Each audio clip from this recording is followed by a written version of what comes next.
दुनिया के धनवान देश, समर्थ देश, वे भी अपने देश में जो घुसपैठिए हैं उनकी जांच पड़ताल कर रहे हैं और दुनिया उनको पूछती नहीं है कि तुम घुसपैठियों को क्यों निकाल रहे हो, तुम तो लोकतंत्र का झंडा लेकर के घूम रहे थे।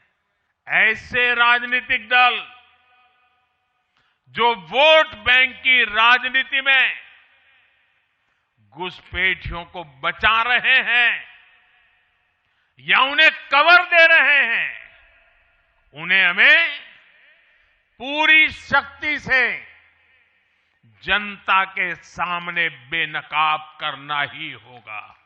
आज देश के सामने एक बहुत बड़ी चुनौती घुसपैठियों की है, आबादी के असंतुलन की है। दुनिया के धनवान देश, समर्थ देश, वे भी अपने देश में जो घुसपैठिए हैं उनकी जांच पड़ताल कर रहे हैं और उनको पकड़ पकड़ करके निकाल रहे हैं और दुनिया उनको पूछती नहीं है कि तुम घुसपैठियों को क्यों निकाल रहे हो, तुम तो लोकतंत्र का झंडा लेकर के घूम रहे थे, तुम तो पूरे दुनिया के नवाब बन के बैठे थे, क्यों निकाल रहे हो। दुनिया में कोई अपने देश में घुसपैठियों को स्वीकार नहीं करता। भारत भी घुसपैठियों को अपने गरीबों, हमारे नौजवानों के हक कभी भी लूटने नहीं दे सकता।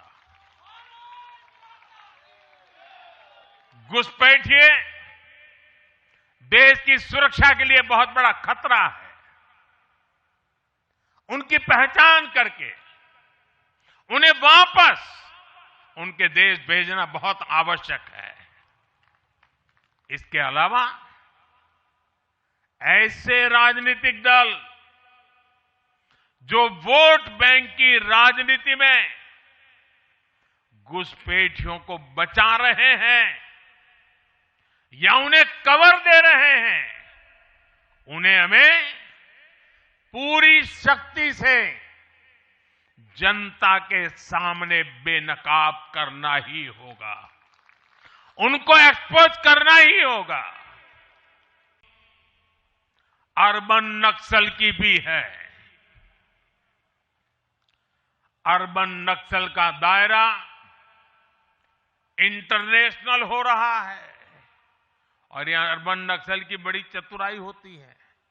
ये यहां मीडिया वाले इतने बैठे हैं ना, अगर साल में एकाध बार भी अगर मोदी की किसी अच्छी चीज को उन्होंने ट्वीट कर दिया या टीवी पे बोल दिया या अखबार में लिख दिया तो उस पत्रकारी तो ऐसी फजेत कर देते, उसके पीछे ऐसे पड़ जाते हैं, उसको अछूत बना देते हैं, भविष्य में वो कभी बोल ना सके ऐसा कर देते हैं।